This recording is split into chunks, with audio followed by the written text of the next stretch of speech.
Hello, friends. Welcome to episode 194 of Storyteller Conclave. This is a show all about helping you run the best tabletop role-playing game that you can, whether you're a new storyteller or dungeon master learning the craft, or an experienced storyteller looking to take your game to the next level. I'm Sarah. I'm Rob. How we doing, Rob? I am exhausted. I am also exhausted. What a week of insanity. Holy Lord. I don't know what you're talking. It's been a slow news week. I don't think there's anything going on in the TTRPG world. I was just talking about my job. I wasn't even talking about anything related to this. That's fair. That's fair. I was exhausted. I took a nap. You came in to my house while I was napping. To be fair, though, you had a cat on you, and that puts anybody to sleep. That is objectively true. That is objectively true. But, I don't nap before show. That's not a thing I do. No, I think that's the first time, and I'm proud of you. I wanted to say I was proud of you. Thank you. You said jealous, I think. That was the word you were looking for. Envious. No, envious. Thank you. Envious, yes. Envious. We did not have a game last week. Our game got canceled. Yeah, unfortunately, Sean was not feeling well. Well, we had Sean, who is a key component to your story, which we always talk about, don't do that, but it happens, especially if it's a part one, part two. I don't say don't do that, but this is just a little two-parter. But at the same time, we also had another player who was probably not going to be there because of how he needed to take care of his family, which is very noble, and I 100% agree with that statement. Yeah, absolutely. And plus, just when you're in that state, walking away from that, you're still stressed. You're still thinking about it. I'll be dead honest, too. This last week, my mental health has not been great. You have not been in the right mind frame on a regular basis. So I haven't been in the bleak area of depression, but I've been in that gray area where everything's just numb, and I don't have any motivation for anything, and nothing is fun. And you just kind of exist for a couple days and lose track of the week. Exactly. So I'm working on it. I took a self-care day yesterday and stuff like that, and it's the best thing you can do. Got some stuff in order for me, and starting up a new. We're going to be getting back into ARC. Just a little bit. Just a little bit. It's going to be fun having my friends with me again. And I got invited. Well, actually, I shouldn't say I got invited. I did an interview, and I am going to be part of a Red Dead Redemption RP game. Yeah, you're getting back into your cowboy RP again. Yes. Hee-haw Skyrim, as people sometimes call it. Hee-haw Skyrim. But it's I got interested through a couple of friends, and they hyped the hell out of it, and it looks beautiful. Mm-hmm. But I'm really interested in the community. Mm-hmm. I'm intrigued how, because you know how it is with any live game where it's kind of DM-less, but there's a ton of people. There's those ebbs and flows of new people and story going to crap and things like that. Sure. And I'm just very intrigued to see how this goes, because they're starting their third year. Yeah. And just some neat factors about it. I might end up doing a mini discussion about it at some point to break it down a bit more once I have a bit more information about it, about just live RPs in general, because I do think it fits into our show, albeit a little differently. Yeah, but sure.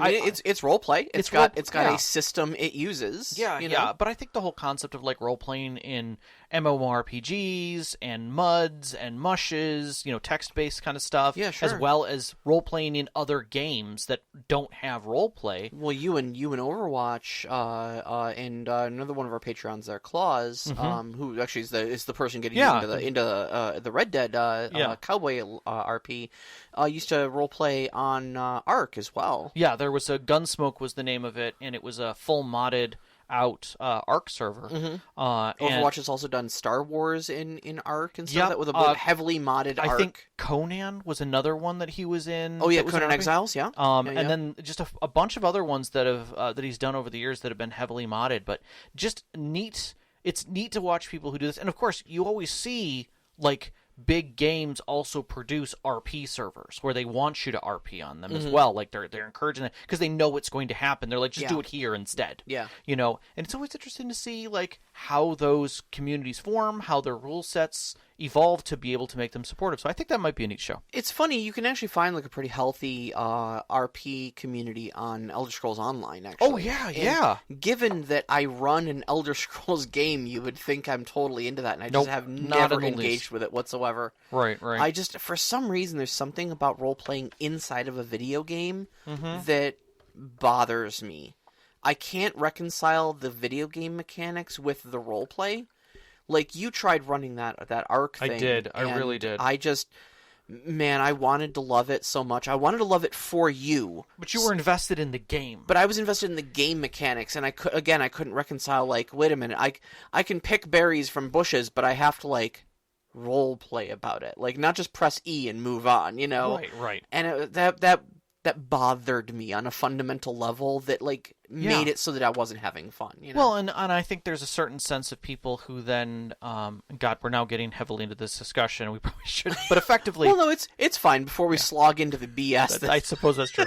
But, like, I think that is part of the fundamental issue of people getting into these RP games, and they're still playing the game. They're not in it for the RP, they're in it for the game. And I think we find that even in tabletop RPGs, where people are in it for the game and not for the cooperative storytelling. Yeah. And that's a basic disconnect. I mean, I literally was looking at a post earlier today where somebody was like, my barbarian in my campaign wanted to get into bar fights because that's what his character would do because he's a barbarian and he's always angry. Yeah. And the rest of the group was like, why are you wanting to get into a bar fight? Like, and my whole response was, number one, you can always fade whenever you want to. You could just be like, you get into a bar fight, it's the next morning. Okay.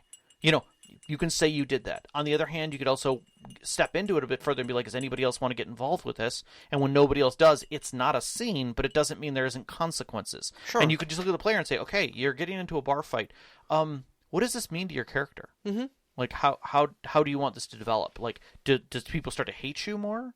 Is that the kind of reaction that you're looking to pull out of this to add to the story? Because at this point, this is not part of the plot. It's the part of the evolution of your character. Yeah. So, you know, what are you looking to do that? And that's a sidebar you have with that character, you know, and they might just be, well, I just want to get in bar fights because it's fun. And it's like, okay, well, it's just for you. No different than a rogue going off and stealing stuff on their own, or a noble going off to a party with no one else. Humor me. Roll me an athletics check. Okay, 17, cool. You do well. People are like, wow, you're really strong. Anyways, it's the next morning. Exactly. Exactly. And how far you go into that.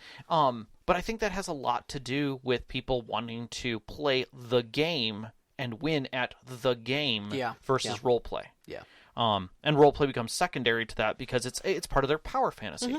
Again, nothing wrong with that, but it is understanding that you haven't evolved into the table. You're still playing the game by yourself. Yeah. So, you know, you at some point you have to admit to yourself, I am not playing a game with other people at a table. I am tabletopping against the game, and there are other people here too. I'm effectively playing Monopoly to win. Yeah, fair enough. So, yeah. Capitalism, the video game. Yeah. So, yeah. Things happened. Our topic this week is open gaming license by D&D. We were and one D&D. Legitimately going to talk about one D&D. And we really were. This discussion was going to take place like 2 months from now. Yeah, like we had it on the schedule, I think, for March. And it was going to be like once the dust settles and they start working out some of the 1D&D stuff. I didn't want to step into this discussion, number one, without the information, and two, I didn't want it to be like, hey, we're getting in on the hype so everybody listens to our podcast. I frankly don't care about that aspect of it. I mean, I kind of do, but not like the, you know, I'm doing it for the views or, you know, for the hits or anything, but mostly because it's relevant right now. It's on everybody's mind. It is. It would be remiss of us to talk about it 2 months from now, once all the dust settles, because people are like, well, who cares? Welcome to 2 months ago, you know? Yeah, exactly. Like, wow, you guys are totally 2 months late. It's relevant right now, and that's, you know... No, I get it. At the same time, every 5 seconds, it's changing like Michigan's weather. It changed literally at 1 p.m. today. I wouldn't be surprised if we looked right now and our podcast is old. Have a sip of tea. Let's get into some history so we can catch up to people who, frankly, have been ignoring it with their head in the sand. And I don't fault you for this. If you came into this even 30 seconds late and saw some things, you may have shoved your head in the sand, and rightly so. There is nothing wrong with doing that in this case. There are some things we need to catch you up on. There is too much. Let me sum up. So back on, I want to say it was like January 6th, if I'm not mistaken. Or I guess we can go all the way back to August. Let's start in August. So in August of 2022, they revealed that they were going to do one D&D. And at the time, nothing was different about OGL. No one talked about it differently. Nobody even really acknowledged that it was still out there, except for those people who were producing on a regular basis. In December, there was confirmation that a 1.1 was in development, and that got leaked on January 5th. By January 8th, third-party publishers were already up in arms. There was already kind of a fervor building from the followings as information was being disseminated through specific YouTube channels and Discord groups and Reddit. It was getting to the point where it was like, on January 5th, it was like, these are just leaks. Everybody calm down. This might not even be true. It might not be substantiated. By January 8th, it was like, okay, this actually has been confirmed by like the CEO of Kickstarter, I think it was, and like a couple other places. And where it hadn't been refuted from was Wizards, and it still hadn't at that point, and so the hashtag OpenD&D became a hash and tag point, which opened up the door. The 1.1 got shown around and compared against the 1.0a. There was a lot of dismantling of its text and talking about aspects of it, gone into heavy legal briefs that various people got into over the course between literally, I would say, January 8th and up to as early as, I want to say, 4 days ago, where speculation and fervor grew. And still no communication whatsoever in the D&D forums, through any of the formal channels. As far as we knew from the publishers who had already had existing contracts and were working on contact, there was nothing being said. Now, granted, probably most of them had non-disclosure agreements and weren't allowed to talk about things that were going on, and those who did pretty much had broken ties at that point.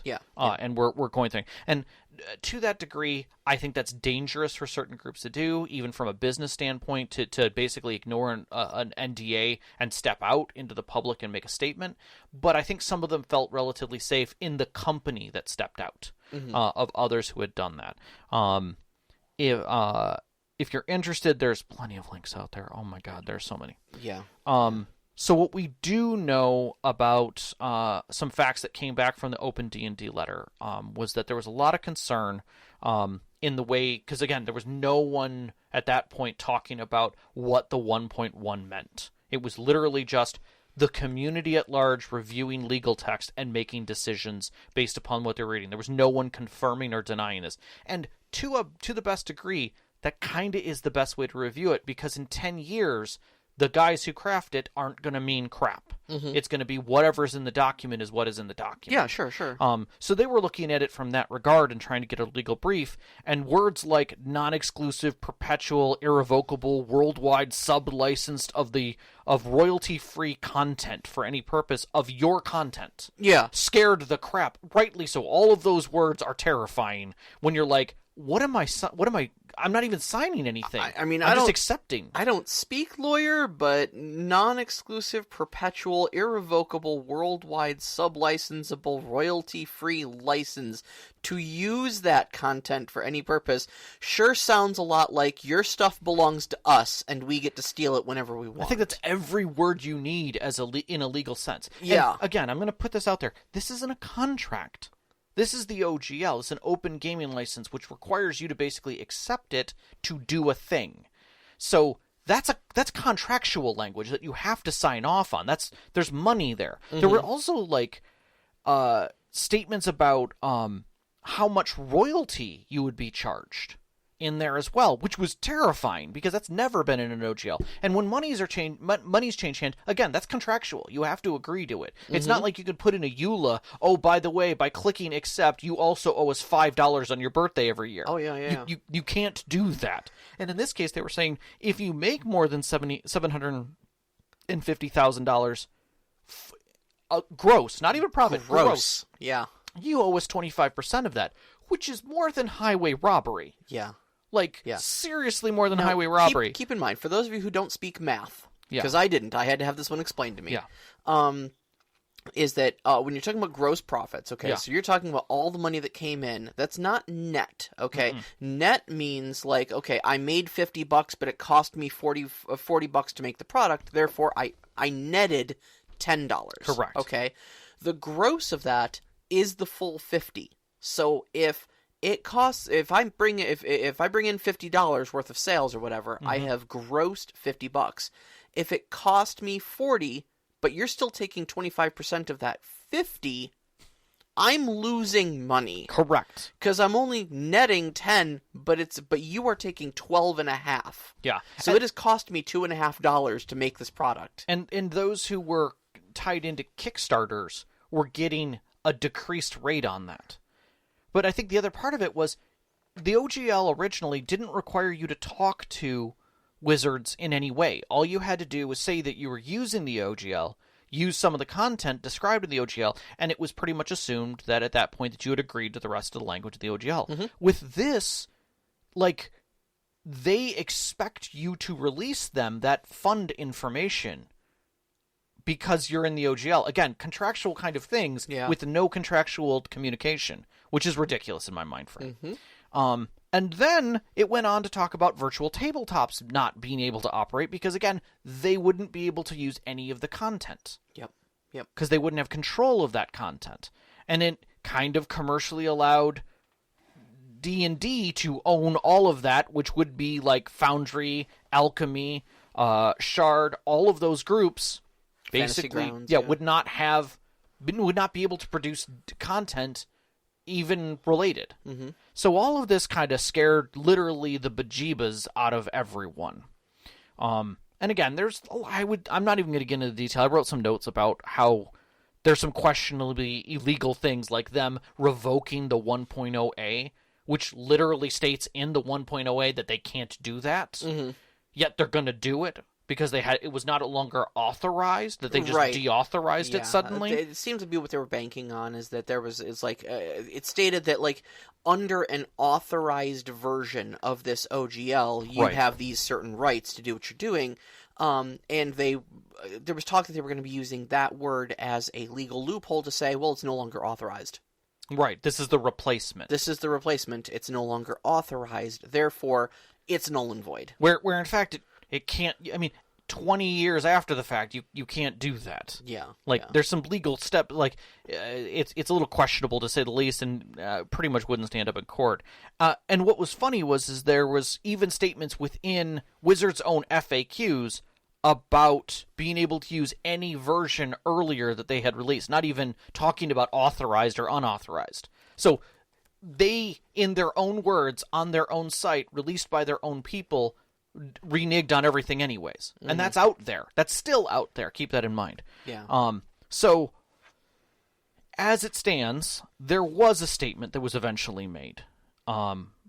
I won't go through the statement. There are plenty of videos that tear it down word for word and go into it. And there's plenty of people who talk about it in different ways. But if you look at it on its face value, they came back and said, we heard all of this. Oops. Let us confirm that we'll not be releasing the 1.1 as you saw it. Those were drafts. Those weren't the final legal things that we were going to release. Yeah, well, there's problems with that whole it was a draft thing in the first place, considering they sent it out with contracts to be signed by creators. You don't do that with drafts. You do that with final copies of a contract. It's a contract, and that's confirmed at that point, that they're going to say that the 1.1s that they released were contracts. They weren't what was going public. We were just workshopping. Right, and that they were looking for commentary from those specific groups. Well, if they were, why didn't they ask? Which they didn't do. And why didn't any of those groups come out and say, yeah, guys, this is all just, give us feedback thing, calm down. Exactly, which not a single group ever said that, nor was it ever addressed that way. And it went into some other, for lack of a better term, gaslighting of the community, and just some really poor language. I don't know who wrote it, but it sure as heck wasn't a legal person, and nor was it a good PR person. It was a very, very mashed up non-apology about what they were doing. That didn't go over well. I'll tell you what didn't go over well. Like up to a certain point in their statement, in that first statement that they made, I was, I was kind of making a rude gesture with my hand, of course. A dismissive gesture, if you will. and kind of going like, yeah, okay, it's a bunch of corporate speak of like blah blah blah. You're outraged and mass canceling your D&D Beyond subscriptions, so we're trying to put out this fire now. But the point at which I literally like felt rage, not a lot, on a scale of 1 to 10. On a scale of 1 to 10, I would say the flame of rage in my heart burned at about a 3.5 to a 4. Okay. Which was more than it was before. More than dropping, your donut, but less than wanting to punch the person in the room. I was very annoyed by all this, but not surprised because capitalism's gonna capitalism. There's too many people involved. But at this point, the flame of rage flared up in my heart when they were like, you're gonna hear people say that they won. That's only half correct. We all won. Buddy. No. Is this really the play you want to make? Is this really the play you want to make? Yeah. And they're like, we understand that you're scared. It's like, we're not scared. We're pissed off. Did you not read that we're anger? Yeah. This is all rage. This isn't fear, because like, oh, change is bad and we don't understand it and you just need to explain it to us a little bit more. This is like, we know what's going on. We see what's going on, and we're all angry about it. Yeah. And, man. We're not consenting to your abuse. We're not scared. Exactly. We're not consenting. Exactly. And that's the whole thing about an OGL is it's about consent. It's not about its acceptance and understanding. And there's more to get into that. Regardless, a second statement was released yesterday. Today. No, there still was. No, it was yesterday that they released the statement, right? Yes. The continued conversation. No, that's today. That was at like 1 p.m. today. Was that today? Man, the news cycle is moving so fast. I fell asleep. It was yesterday for me. So I fell asleep. It was yesterday for me. And now it's today. And now it's today. That's how life works. Yes. I had a long rest. You took a long rest, so yeah. It screwed up your entire spell cycle. Yep. But they made another statement of like, hey, we're going to listen to your feedback. We're going to make a channel, and we're going to start releasing these to you guys so that you can review them, and we can go back and forth and discuss these things. And we're going to use a survey format, very much like how we've been using for 1D&D. Now, that sounds great. And they set out some provisions of, like, these things are off the table. Like, we're not doing the royalties. We're not doing the perpetual, we get to steal your stuff. Yeah. We're being very obvious. Your VTTs are untouched. Your YouTube channels are untouched. Like, yeah. Ginny D, you can keep making content. Critical Role, you can keep making content. Like, not that they don't already have contracts, cool. Sure. Thank you for saying it. That's a step forward. Great. Your trust is getting better, so but no. Here's a couple problems, and like D&D Shorts has been breaking a lot of news on this. Which they did again. Holy Lord. Which he did again, yeah. So first off, one of the big problems here is in their statement, once again referred to it as the draft OGL. And again, it's like, stop gaslighting us. It wasn't a draft, okay? We've been over this. Yeah. You don't mail out drafts to be signed with NDAs and et cetera, you know? Correct. All right, second off, your feedback forms that you want to solicit feedback require a D&D Beyond subscription to input. Yeah. So you put it behind a paywall. You basically put our feedback behind the paywall, and so now if we want to have any say in this, we've already canceled our subscriptions. We have the choice of coming and crawling back and then hoping you listen to the feedback. And therein lies the third issue with this. Yep. And this was broken shortly after.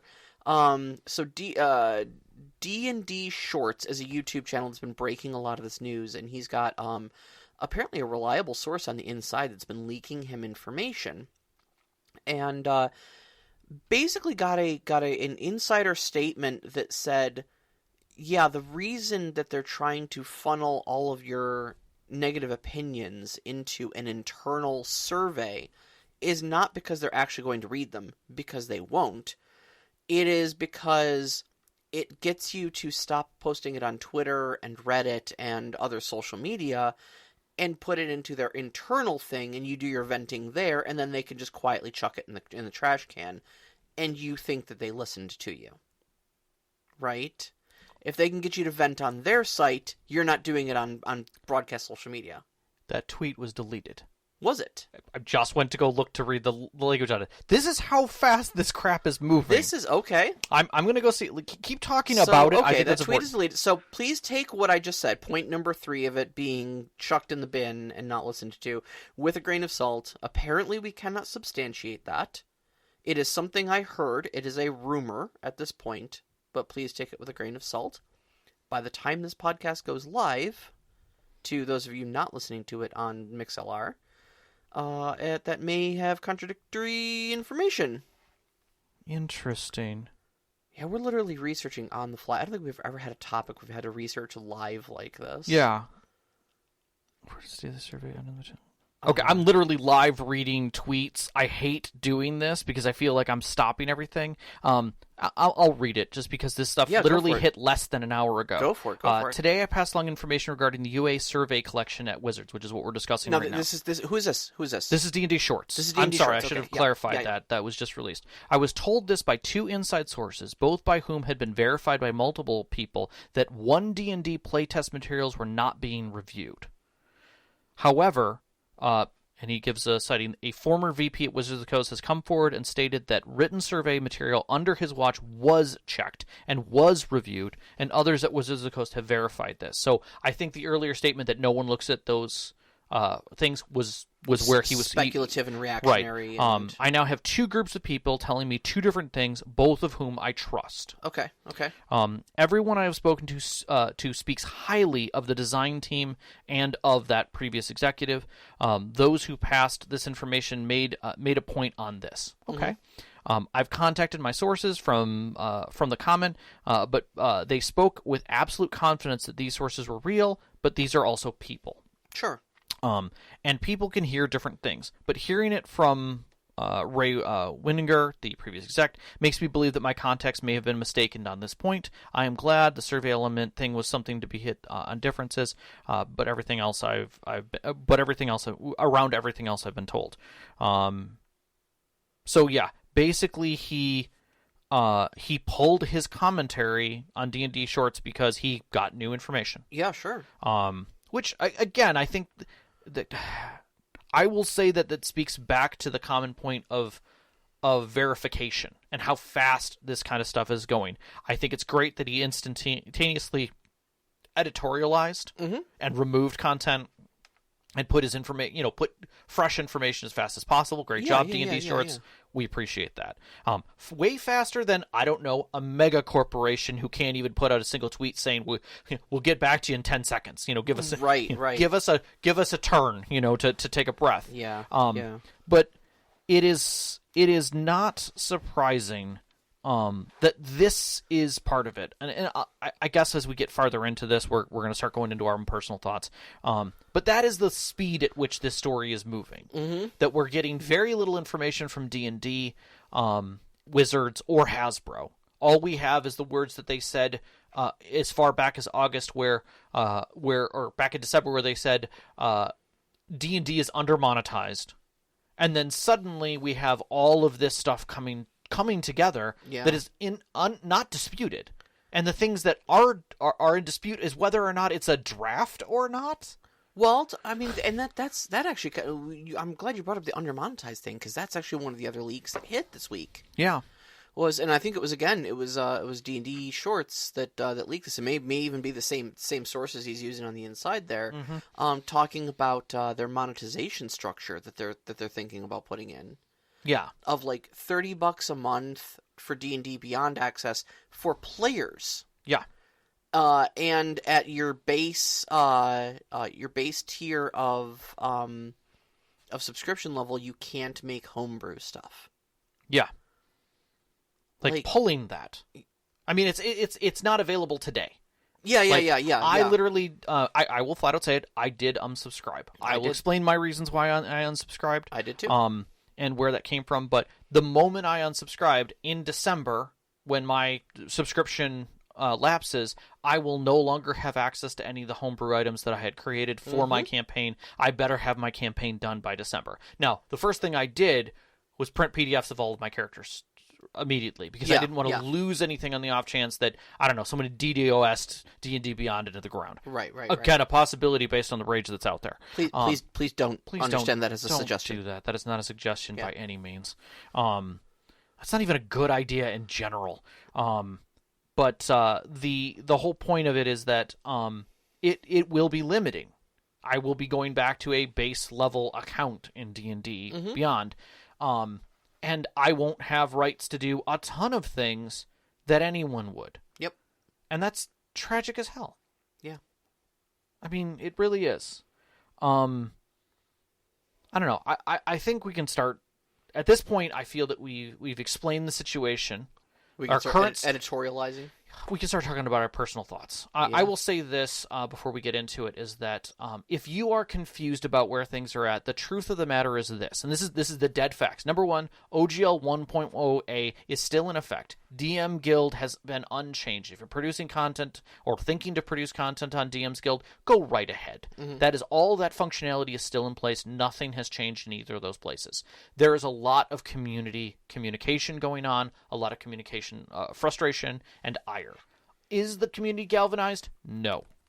Is everyone hostile in some way? Probably. And I think that's going to be the extent where we push this discussion. Yeah.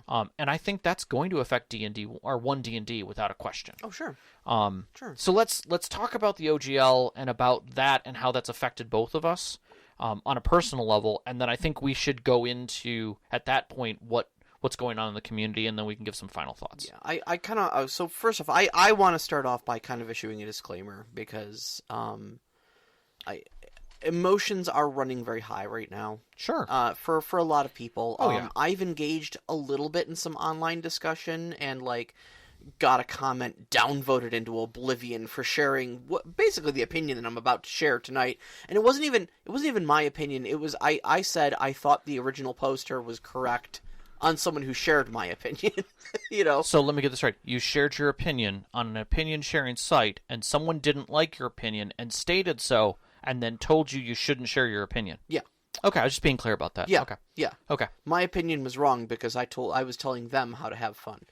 But that's your opinion. But that's my opinion. Yeah.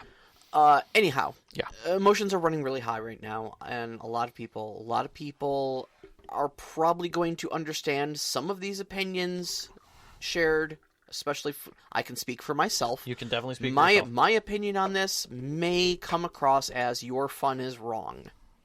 I wish you to understand that is... Look, you play your games, play whatever games you want, play however you have fun.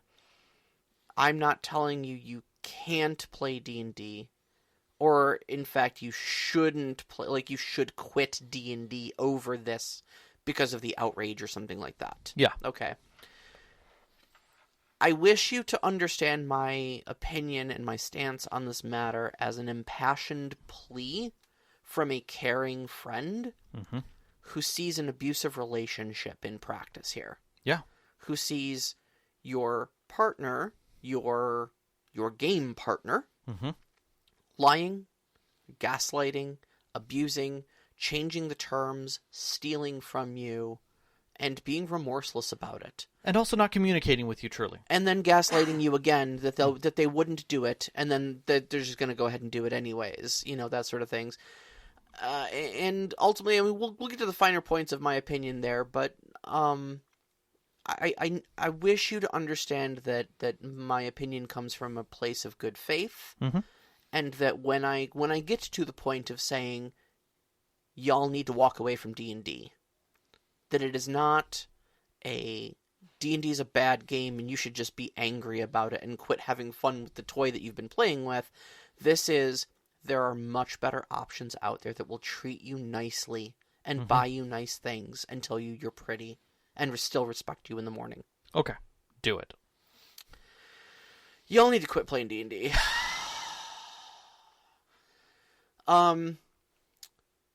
I mean, look, it's been no secret for long-time listeners of this podcast that I don't have the highest opinion of Dungeons and Dragons as a game system. You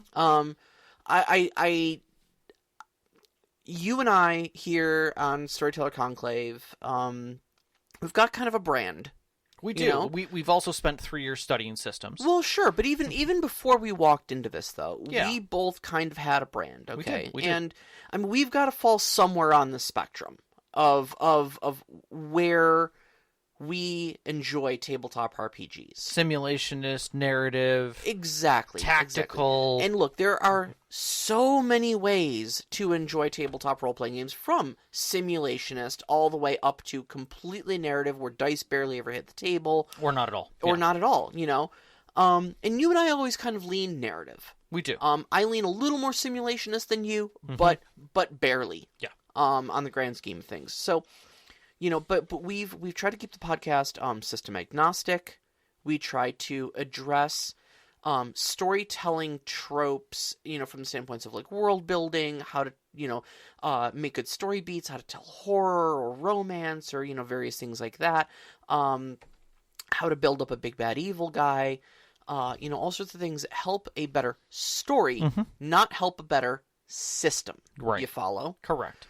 So, and I mean, the name of the podcast, Storyteller Conclave, it's not, you know, Game System Conclave. It's not OSR Conclave. Yeah. It's Storyteller Conclave. Yes. So, understand that if you're listening to this podcast, you already kind of understand that our brand of game system is more narrative. Y'all got to stop playing D&D. It is objectively a difficult, cagey system to use that is only good for exactly one style of storytelling. I've said that before, and I will continue to stand by that opinion. And at this point, the company is outright mistreating you, you know? And if you're looking for an excuse to not continue with this, if you're looking at an excuse to break away, you know, if you're one of those DMs that's like, well, I want to change game systems, but my group won't. This is the excuse you've been looking for. This is that signal. The beacons have been lit. Gondor calls for aid. Hit DriveThruRPG right now. Pick up a copy of Savage Worlds. Pick up a copy of Blades in the Dark. Pick up a copy of Mothership. You know, pick up a copy of just about anything and give it a try. Take a look at what else is out there, you know, and maybe, you know, if you have gone around and played the field, if you have seen what other things are out there, and, you know, and D&D is your jam, that's fine. Like, again, I'm not here to tell you how to have fun. If that is your flavor, that's your flavor. I played D&D 5th edition for a long time, and I, you know, enough to form opinions about it. And I did enjoy a great amount of that time. You know, I'm not saying I never had fun with it, but at a certain point I realized that it was not doing the things that I wanted it to do, and I was fighting it more often than not. You know, you were always having to adjust. I was always having to adjust something, and it was always stressful for me until I switched. I just had enough of it, and I switched systems. You know, and I haven't had those stresses since then. But I suppose this message goes out a little bit more to people who've only played D&D.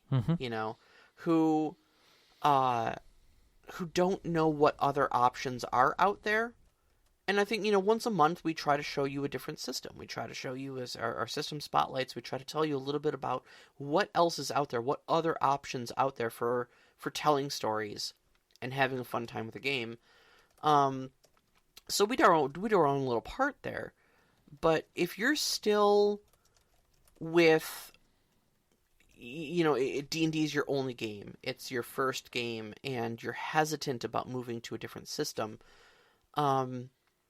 you know, this is your chance. This is the excuse you've been looking for. And unless you start playing other games, you know, you're like that person who married their high school sweetheart, you know. And I'm just, again, I is an impassioned plea from a friend who cares about you and wants you to have a good gaming experience. I'm worried that if you stick with D&D at this point, you will get the false impression that this is how game companies treat their employees, or treat their players, treat their community. And it's just not like that anywhere but D&D. You know? there's a lot of other great game systems out there, and they will not jerk you around like this, and they will not bilk you for $30 a month. There are better options. I urge you to go explore them. That's my rant. Good job. That was very succinct. I think you did a great job with your disclaimer being about the same size as your rant. That was fantastic. I expected your disclaimer to be 100% larger than your rant, and it just being, stop playing D&D, walk away. Thank you for coming to my TED Talk. I'm sure I'll jump back in. There's a couple other points that I want to make. Definitely. But like I think the other point I wanted to make was about Pathfinder. Yeah. Just essentially that, like, I keep seeing people in the community going, like, just play Pathfinder, dude, and it's like, yeah, that's one solution, but, like, switching up D&D for Pathfinder is like saying, I'm not drinking pop anymore because Pepsi bit me, so I'm switching to Coke. I mean, so here's my hot take on things. I'm going to start by, I'm not giving any disclaimers. These are my opinions. Take them what you will. I've played D&D since effectively 2nd edition. And I didn't start with D&D. I started with Palladium, which is, I will say, by all accounts, harder. Oh, it is. It is. Without a doubt.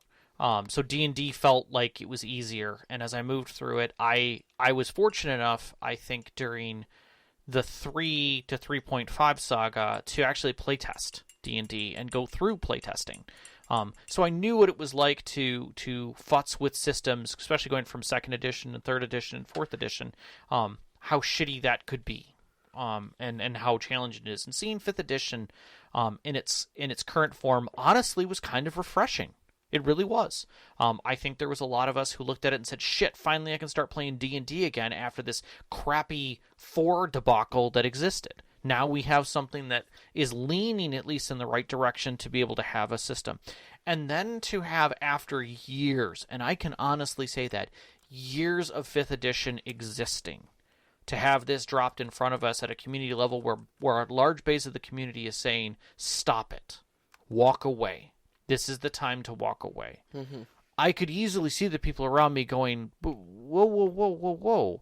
I've got things and stuff and friends invested. I've made friends because I've played D&D. If I stop playing D&D, I'm going to lose friends. Because they're going to keep playing D&D because they don't know anything about this. And for me to walk up with a tinfoil hat on and say, don't listen to wizards, they're crazy, we need to switch over to Pathfinder or something else, they're all going to look at me like I'm nuts and go, yeah, I'm going to go roll some D20s and move on with my life. Why? What? Just the way you said, don't listen to wizards. It sounded like some old crackpot, like talking about actual wizards, not wizards. Don't listen to wizards. Cats can't be trusted. Dogs can't look up. You know. Birds aren't real. Birds aren't real. Yeah, but like that's the whole thing is that you will sound like a crackpot to a large portion of the community. Yeah. And for people, and I saw it across the net, where people go to their local gaming store, they got into D&D because that's what was there. The other games aren't there. Sure, there might be Pathfinder there, but like all the other content is D&D on the shelf. Everything is. Because that's what gets filled into those stores because it's easy to workshop or floor plan that kind of stuff into a store. And most local gaming stores are going to be pretty damn small. They're going to have Magic the Gathering and other Wizards of the Coast products. D&D has been around forever. People have, and I'm going to say this and I'm going to mean it. D&D, if I went looking for PDFs and hacked books of it, I will find them. Mm-hmm. If I went to go look for hacked books of Morkborg, it is going to be very hard. Now, should I do that? No. I should go to DriveThruRPG and just pay for it. But we all know access problems. Mm-hmm. And if the one thing that's available at the library is D&D, even if it's old D&D, that's what I'm playing. Yeah. Because I can, right? If I go to play any other game, I don't know what I need for it, but I can go to the library and check out the book for D&D's player handbook for 4th edition and learn. Mm-hmm. And then 5th edition and whatever. I'm not going to find... I might find Pathfinder, if I'm lucky, at the right store, at the right libraries. But the whole point is accessibility. So I get where people are coming from that. And I get that sense of fear about change, the hemming and the hawing of, I can adapt for this because there is nothing better for me. This is going to be a painful change. This is going to be a hard change. This is no, and I'll bring it back to your abusive relationship. Mm-hmm. If I'm not working and my partner is caring for me, as far as food, shelter, maybe health insurance, mm-hmm. I'm going to have to find all of those things on my own. Yeah. Yeah. I may also lose all my friends because he's the one who knows everybody. Yeah. He's the one who's social. Mm-hmm. Now I have to step away from all of that to start over again? And you're asking that of a, I'm going to say it, unquestionably, objectively non-outgoing group. Yeah, well. Especially D&D players. And that right there is terrifying to ask. So I totally get the resistance. Oh, yeah. 100%. I feel for everyone out there. What I am going to add to this is this. D&D is looking for money. There's the only way that a corporation looks at this is by money. Yep. Tracing back the line, you can pretty much easily see that Hasbro executives were ignoring the bottom line of Wizards of the Coast until it was made obvious to them by their shareholders asking the question, why isn't Wizards of the Coast and particularly Magic the Gathering showing up as our bottom line? How are they even performing as far as Hasbro is concerned?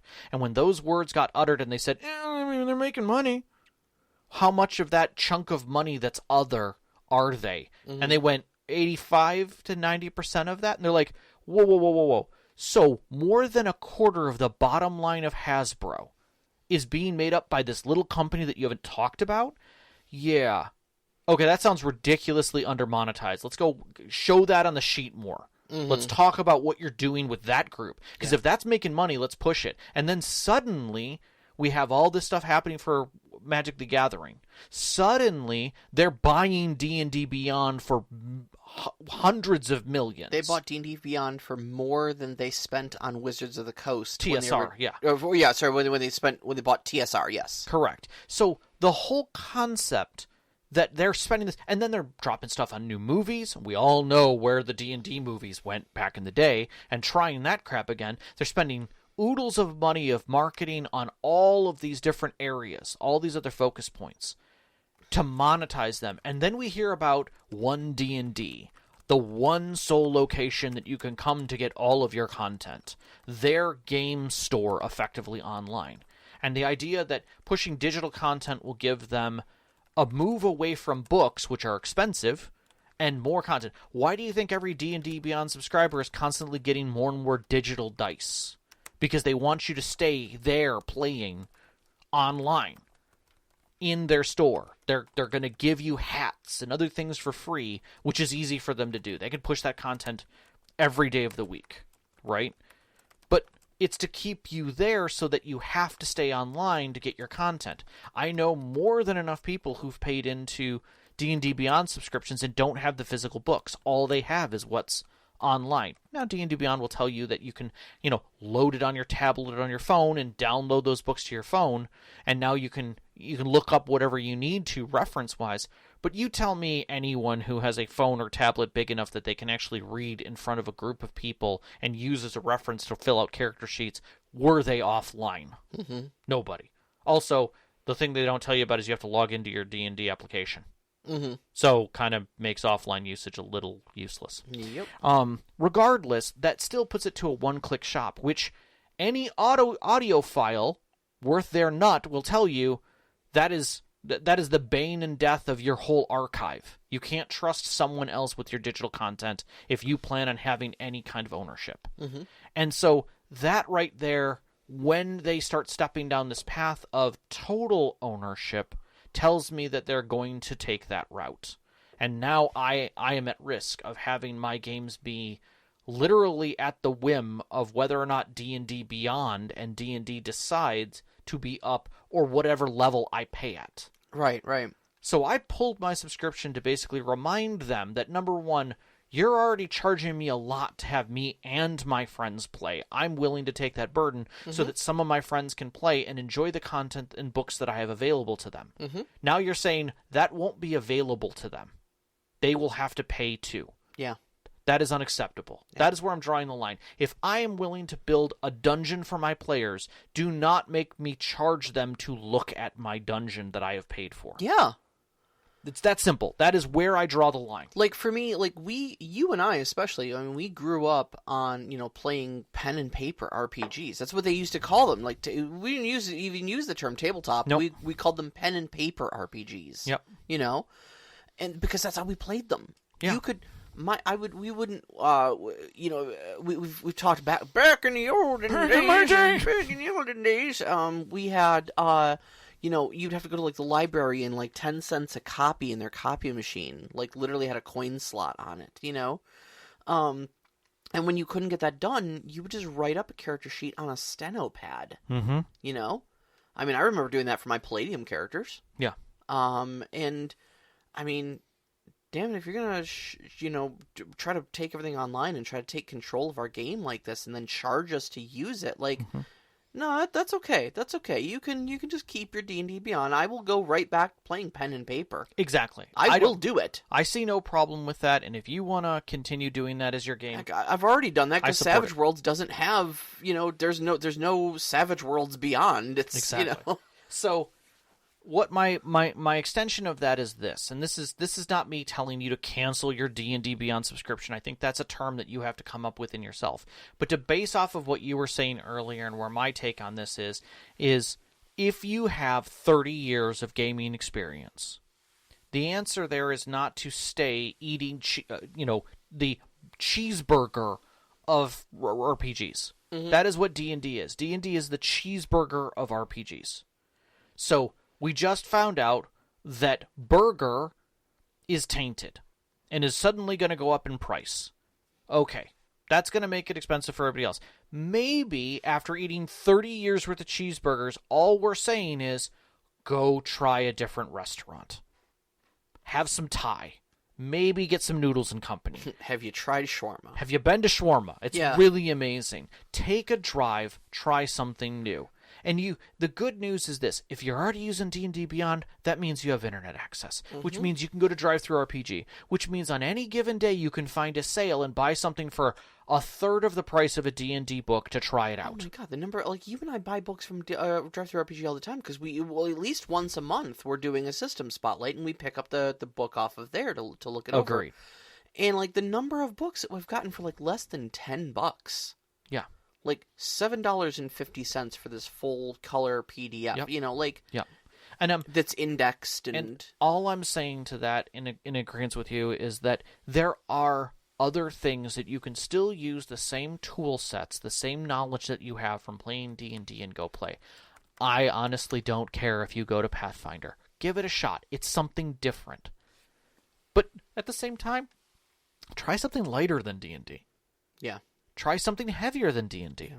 Try the One Ring. It's great. It's amazing. It's really, really cool. Amazing. If you were willing to go from 3.5 to 5 or 4.5 to 5, then you are fine moving systems. If you've done this for 30 years, like some of these people are like, I've been playing games for the last 20 years, and I've played systems. Everything from second edition. You've played from second edition. Boom, right there. Boom, which means you've actually played 4 different games. And probably hated at least one of them. They all had the same label on them, but I guarantee you changed up game mechanics. So constantly. Don't give me this shit that you didn't change game mechanics and that your friends don't know how to change game mechanics. You're a bunch of freaking liars. Yeah. And for those of you who just started in D&D, guess what? You just started playing Monopoly, and Parcheesi is right there. Yeah, you learned that one just fine. I guarantee, like, most game systems are actually easier to understand than D&D. And don't give me... And the other part of this, and this is my old man kicking in now, and I'm going to start... This is where I start twitching, is you play online games, which have different mechanics for every damn one of those. Do not tell me your friends won't switch games. I assure you, not everyone is still playing Halo CE. Yep.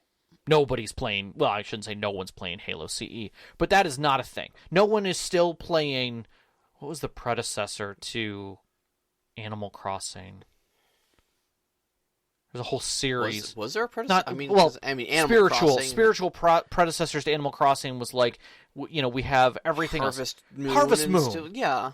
Nobody plays Harvest Moon. They play the new thing. Stardew Valley now. Yes, they play Stardew Valley now. Yeah. That is not the same game. It does not have the same mechanics. It doesn't even have the same buttons. The RNG is completely different. You switch all the time. Do not give me this crap. You switched from Instagram didn't exist the whole entire time. Come on now. Don't even give me this. You're all flexible. Your minds are completely flexible. Yeah. Move on. Yep. That's my old man kicking in.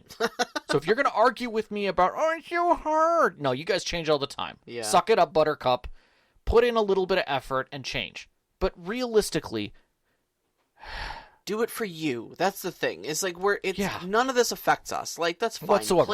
Play D&D if you want to. Like, we're all sitting here. We're all sitting here saying quit D&D. But no, don't. Honestly, like it doesn't matter. Like, it really doesn't matter. If D&D is your flavor, please understand this is just an impassioned plea from two old grognards who love every member of our community and wants you to be the best storyteller you can and have the best gaming experience you can. And our experiences tell us that shopping around and understanding different game systems and seeing what other game systems have to offer makes you a better gamer, makes you a better storyteller, and shows you what options are out there.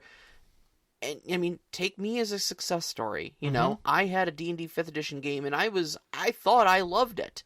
And then I read Savage Worlds and was like, oh, this does everything I'm trying to do better and easier with far less stress. And there were some growing pains. There were some scary moments when I first switched over. Heck, I'm still having some growing pains with it when I'm trying to get myself out of my D&D mentality and into running Savage Worlds like it's intended to be run, you know. But, like, I feel like my game is better for it, and I feel like every player at my table is happier with Savage Worlds. You always learn by change. Yeah. I'm going to say it. Say it, Rob. D&D and any good role-playing... I'll focus on D&D. Yeah. D&D is about the challenge. If there was no challenge, the game would suck. If you never had a challenge, if you never had a point where you were... you didn't have to roll dice because there's no CR rating. You're just better than it, and you bowl through it. It's not fun. You're not playing heroes, you're playing gods, and nothing matters. Yeah. So sometimes you need to have a rock in your shoe. Sometimes you need to have a stuck door to make you take a little different path. And that will always, always, always teach you something. It may be uncomfortable. It may be frustrating. It may be painful. But at the end of the journey, when you return back to what you were actually doing, maybe not even the tool you were using or anything like that, you will have learned something. When your hammer breaks and you end up having to finish off, you know, or better yet, when the screw gun that you're using dies, battery-wise, just as you're trying to put a screw in, and you end up grabbing a screwdriver and using it, it is painful to try and get that screw finally put in there, you know, because you're trying to get your IKEA stuff together. And you sweat, and your arm hurts, and you recognize one thing. One, I will never screw something upside down on my back ever again. Because that was the dumbest thing I've done. And the next time you go to do it, you're like, I'm not doing that. That hurt my hand for 3 days. I am not doing that. Oh, jeez. 2, I'm old, and I shouldn't be putting IKEA furniture together. And 3, I'll charge my damn batteries. But it's a learned experience because I did something different. I tried it differently. So that's all I'm saying to this. Get a little uncomfortable. You'll be amazed what it does for you and how much it can expand your horizon. Yeah. I've got nothing else.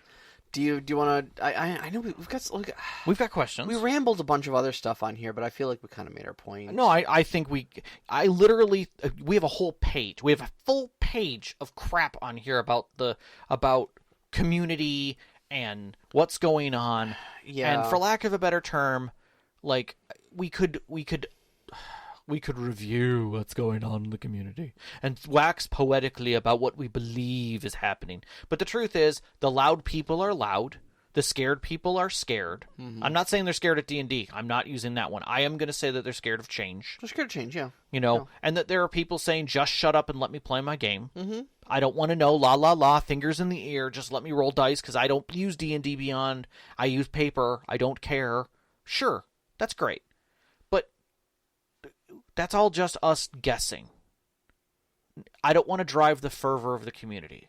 That is not where I'm going, where I wanted this discussion to go. I am honestly excited at a very low level to see what 1D&D becomes after all of this, because it's going to be different. Yeah, that's actually something we didn't even mention is like on the non-D&D front, there's a bunch of other OGLs. There's OGLs. There's open systems that are going to come out of this. Yeah. The biggest thing I think I'm excited about is the Paizo spearheading what they're calling the ORC. Sure. I forget what that's called. What that stands for. But the ORC, the ORC, is it's an open. It's a system agnostic open gaming license that they are spearheading.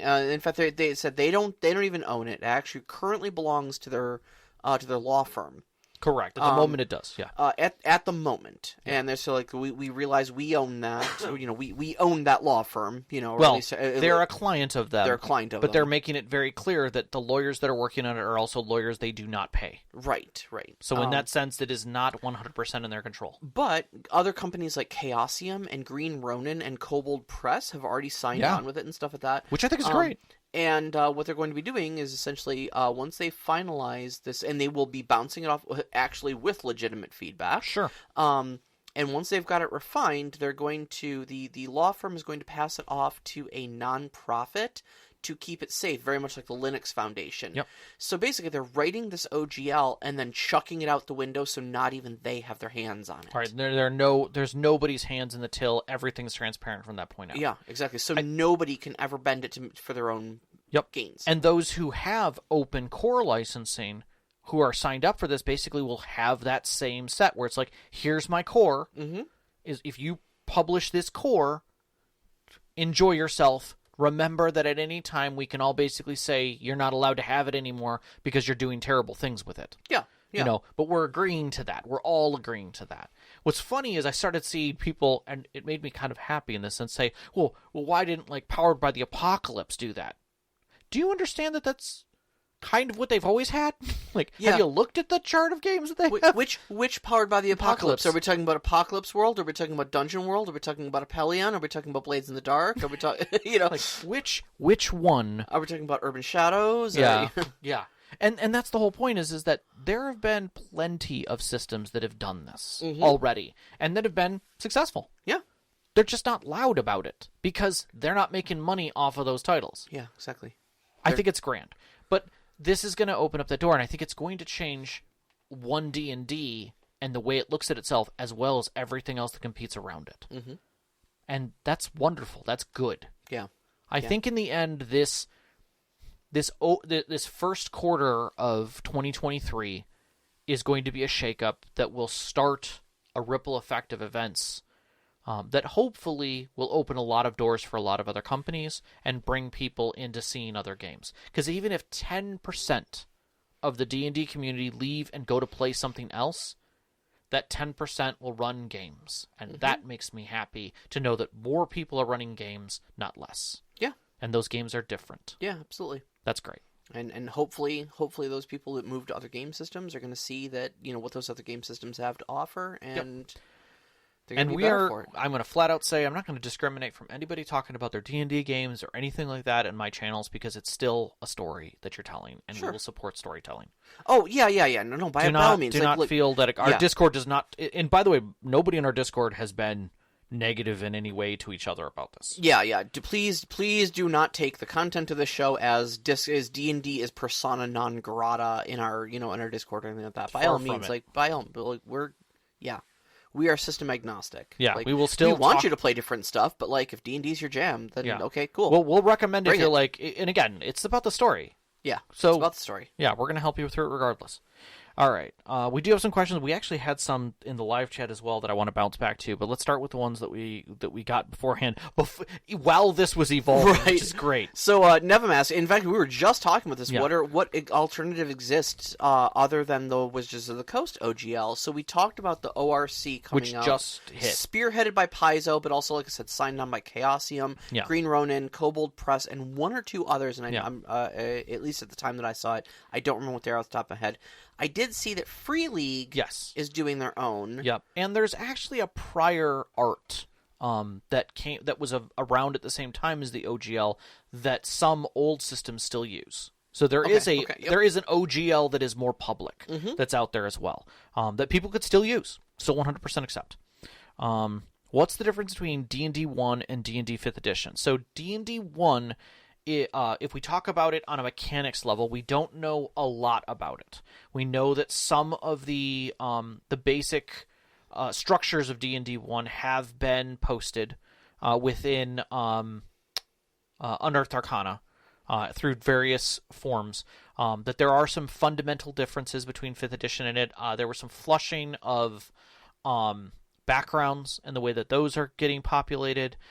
They changed up some of the classes, or not classes, races, because they now have made them species and changed, which is better, which arguably better. And they kind of streamlined it even more. Like when they streamlined elves into elves, you can be any of these things but choose your points where you want them, kind of a thing. They did the same thing with there's far more emphasis on backgrounds in character creation now, because how you were brought up and what professions and stuff that you have in your background are far more influential into how your character turned out than what your species or ancestry is. It feels like it's a stretch toward Stars Without Number, where you build. Was it Stars Without Number, or was it? I'm trying to remember the system where you build your backgrounds until you don't die and or stop. Traveler. Thank you. Yeah. Brain is bad about this today. But yeah, it feels. You were at least in space. I was in space. It was a space one. You're good. But yeah, the whole concept of building up your background, I would really love to see D&D push that a little further, where like you could just keep building backgrounds, but it keeps adding age. Yeah. And that affects other things. I think that would be fun too. Yeah, that would be great. Or even just an additional rule set for that. You know, the grizzled old fighter can be a thing. Yeah, you take you have to remove 2 points worth of attributes, but you have 4 backgrounds now. Well, yeah, you took that as a hindrance actually. I did. In my Savage Worlds game, you took the elderly one. Yep. It gives you 6 extra skill points, but it reduces your speed. Yes. By 1 inch, and your strength. I think is reduced. Is also reduced to die type. Yeah. Yep. But I think that's just a fun mechanic, but it also allows you to really build who the character is. Yeah.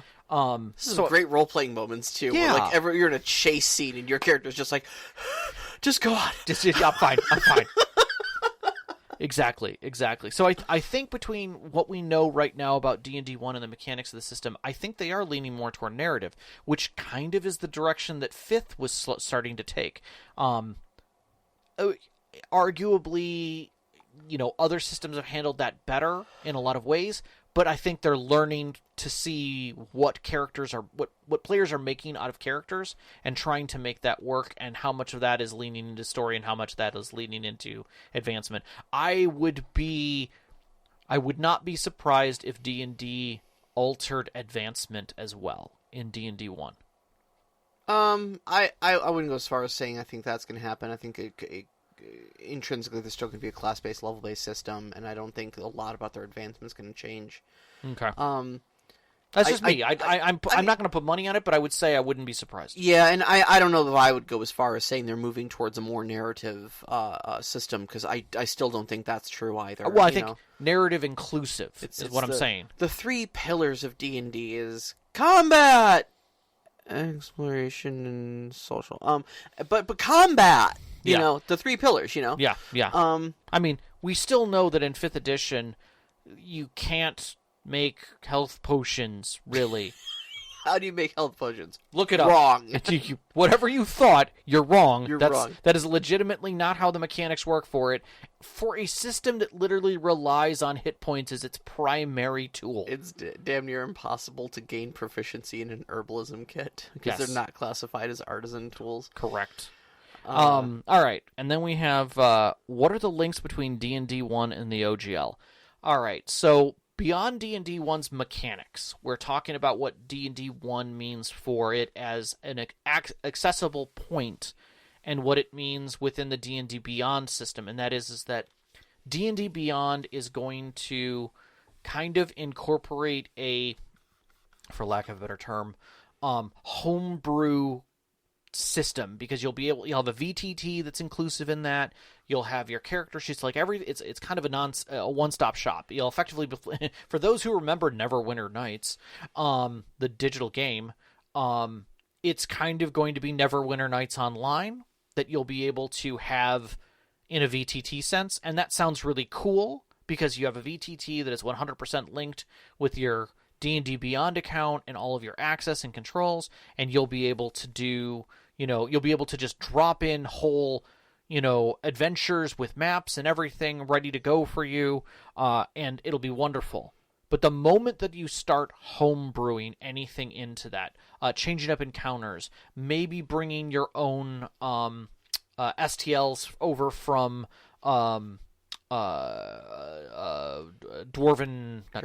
Hero Forge, which they said was already going to be linked. They said there's going to be a few of them.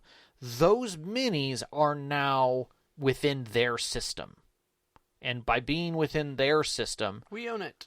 They will have rights to show off, display, play around with, whatever. Yeah. And in essence, sell without putting a price tag on it, because it's part of their system. It's within their content cluster. Yeah, that's honestly the thing that makes it, I think, most uncomfortable. And that's where the OGL really has meaning, because that OGL is basically a user agreement that you're going to click OK to, because you're putting content into their system. Any they're going to be like, our system is ours now. Yeah, is that you've agreed to use the OGL, which means you also can't be racist or any of these other things while playing in our system, because you've made content within here, and this is the EULA, the OGL EULA that supports that. So in that sense, and also with a core rule change, and this is the other key point that most people have kind of ignored, if D&D 1 is under the new 1.1, it means you can't use 1.0a's rules with the core SRD, standard rule set, for D&D 1. Yeah. You won't be able to put it in your own book. You won't be able to publish things without fully accepting 1.1. So anything that you want to produce as additional content, be it adventures, be it a whole new world setting, without you agreeing to the OGL, you won't be able to use that new core rule set, which will be different. You'll be stuck at 5th edition, yeah. Correct. And they may even say that with 5th edition, you now have to do that. Mm-hmm. And that is kind of within their bailiwick to be able to do. But I think they're going to apply it to D&D 1 and beyond. Yeah. I think that's where they're going to take their stand, and I think that makes the most sense.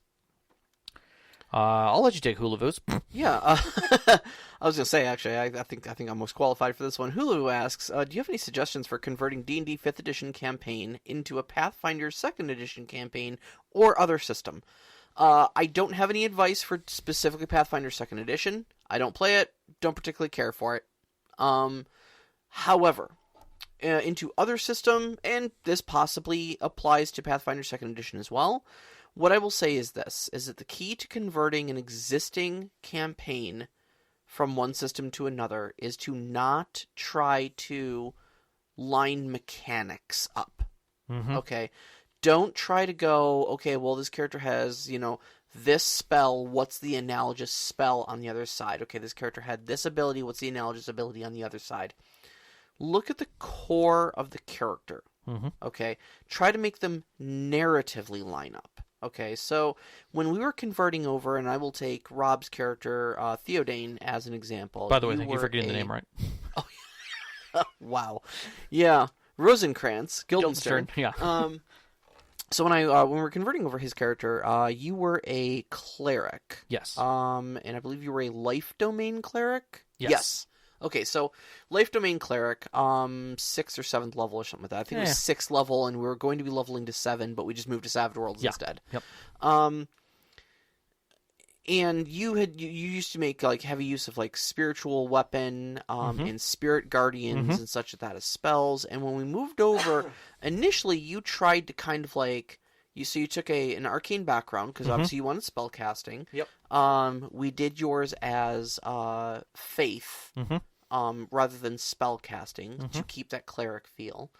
And then you took a certain set of powers that were kind of analogous to your main grind spells that you used to use all the time. Yep. Effectively kind of turning him into, for lack of a better term, a Savage Worlds paladin. I had abilities. I had my effectively a spiritual weapon still around. I tried a spell that effectively did an effect damage around me. Yeah, it was like an immolate spell. Like it created a damage field on your body, so anybody adjacent to you would take damage. And tried to continue with that with Spirit Guardians, which didn't effectively work the same way because again, my mind was still wrapped around D&D. And healing, which was a thing. Yeah. And I think overall, and this is coming back to the way you were saying it is that it was always better to go for what does your character feel like when they play? Like, give me a description, not a mechanic. Yes. And I think that worked out way better. And it also allowed me to then shift my mind frame about what my character did. Yeah. And I think that was the important part. And, like, I also want to, like, use Rhaegar as the other example. Perfect example. Because, so, like, when we were running 5th edition D&D, one of the problems we were having is that some of our characters felt pigeonholed by the system. Because it is class-based, and because you need certain stats in certain places to make that class work and actually function at its job, you end up with the big dumb fighter just simply by the virtue of the fact that you need your high stats in strength, dex, and con to function as a fighter in 5th edition. And so you almost can't, unless you're rolling stats and you roll 4 good stats, you can't have a smart and or charismatic fighter.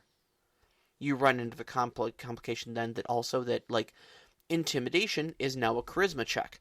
So you're telling me the full plate fighter wielding a gigantic glass longsword, or a great sword that stands 6'2", is not intimidating as the bard is, simply by virtue of the fact that he had to dump charisma as a stat. So when moving systems, it's your opportunity to kind of free yourself of a lot of those confines that the old system put on you. Okay.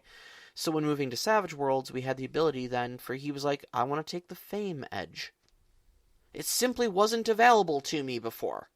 But his background was like folk hero or something, and so he kind of wanted to play up that like, no, people know me. I'm a grassroots hero, and actually turned himself into a formidable, like, charismatic person who can do quite a bit of talking as long as he's talking to blue-collar people, and he acts as a really great counterpoint to Thalion, who is our noble... High class. Who rubs elbows with high-class people, but not working-class people. And the two play off of each other very brilliantly and such like that, and you have these opportunities in breaking out simply because you're looking at the concept, not the actual character's attributes. I can't say it any more than that. I think I agree. And I think that is true for any system. Especially ones that are theme agnostic. Now, to that point, I'm going to step to another question, which in our live discussion went between Overwatch and Hulavu, and that was Overwatch had asked the question, can I keep playing D&D and just support them, or never support them or their money, or give them money? And the answer is yes. You can continue playing D&D and loving D&D. That is up to you to do.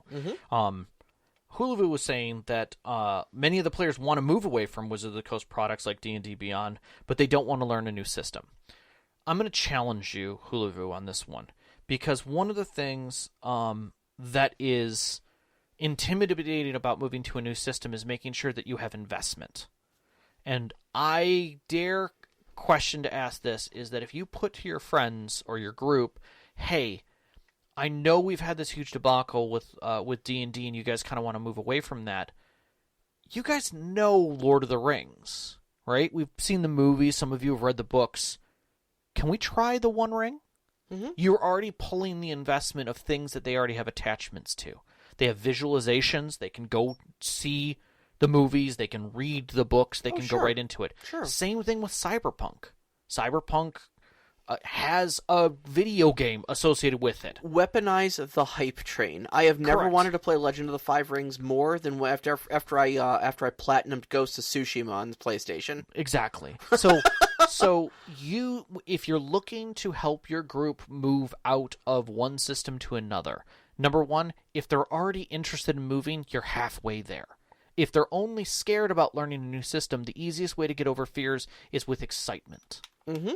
Show them something that they're already interested in and or you are interested in, which always helps. Again, being interested is one thing, but having a follower is another. Yeah. That first follower will draw other people with you. Yep. So come back to that. Find the other person in your group that you can sell to, and suddenly you will have people like, you know what, I really wasn't that interested, but you know what, I think I could play a halfling. I think I could run around in bare feet and throw rocks at things and see what I can do. Sneak a little bit more, and be a real burglar. Right on. Sign up with them dwarves. And try that. Try that angle. I challenge people to do that, especially this year. I mean, maybe that's a good thing to put forward this year after all of this stuff that's been going on and all of the feelings that's hit the table since this first quarter. Maybe that's the key this year. Play a different game. Run a different game. Yeah. Even if it's just a couple sessions. Try it. You may be surprised how much either A, your group likes it, or how much they hate it and why they hate it, and then use that information to find a new game that they may like. And move through. Try. Because there's so many out there, and Drive-Thru RPG is just inundated with so many great ideas out there. And there are so many indie games and small package games that are single sheet. Go play a single sheet game. Just fit it in. Just to show your players that they can do it and that maybe narrative is better for them. Or go freaking grab, Morkborg and play something hardcore. Yeah. Just put the Doom soundtrack on. And exactly. And just drive into it and see how people are like, oh God, I've killed 3 characters in one session. Hey, when the Doom music kicks in, man, That's right. Things happen. But give it a shot. Just give it a try. I think you might be surprised with how much change you can do and how much that can teach you. And that's my soapbox. Okay. So. Thank you for coming to our TED Talk. So, that being said, our next week's topic is about power curve. Yeah. And specifically, we're talking about games that have a curve.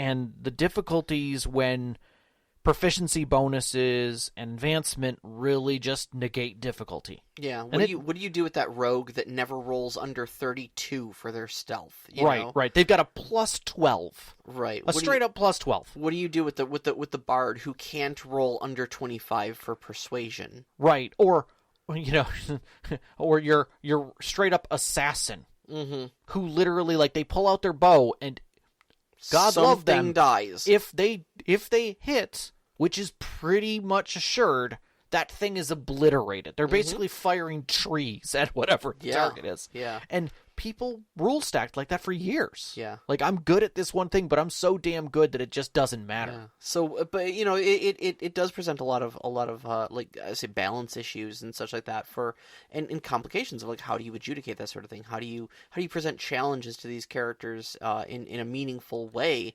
And how? And I'm going to put this right out because it just came up in our live chat. How not to nerf them? Yep. How not to take that Nerf bat and throw it. Yes. Stop using your Nerf bat. Stop nerfing your players when they're having fun. We will get to all of that next week.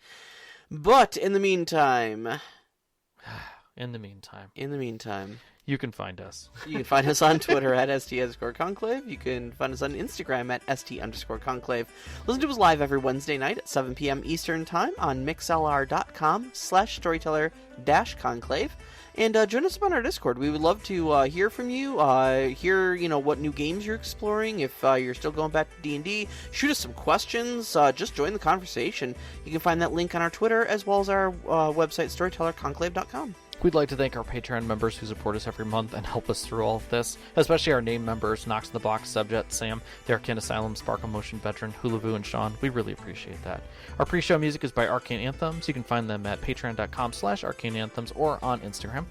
Our intro music is Beyond the Warriors by Geefrog. You can find that at geefrog.bandcamp.com or on Google Music. And our outro music, which you're hearing right now, is Only Our Footprints in the Sand by Midair Machine. You can find them at freemusicarchive.org. And a big shout out, as always, to our families, Vicky and Sean. Thank you so much for loving and supporting us. Thank you. Our friends who've sat with Center Tables all these years, give us these great stories to share with you and you, every single one of our listeners. We love you guys so much. Love you guys. Good night. Good night.